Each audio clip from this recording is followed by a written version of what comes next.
মানুষরা যখন জান্নাতে প্রবেশ করবে প্রতিটা মানুষ 60 হাত লম্বা হয়ে প্রবেশ করবে।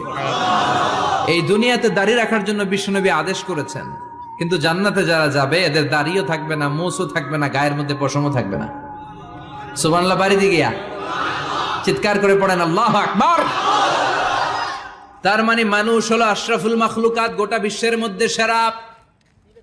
আল্লাহ বললেন আদমকে আমি নিজ হাতে তৈরি করেছি। লাম্মা খালাকাল্লাহু আদম ওয়া কানা তুলুহু 60 যিরাআন, 60 হাত লম্বা করে আদমকে বানিয়েছি। আদমকে সব সৃষ্টির মধ্যে শ্রেষ্ঠত্বের মানদণ্ডে উন্নীত করে আদমকে আমি আশরাফুল মাখলুকাত বানিয়েছি। সুবহানাল্লাহ, আমরা আশরাফুল মাখলুকাত। ভালো লাগে না শুনতে? আমরা হচ্ছি খলিফাতুল্লাহি ফিল আরদ, ইন্নী জাইলুন ফিল আরদি।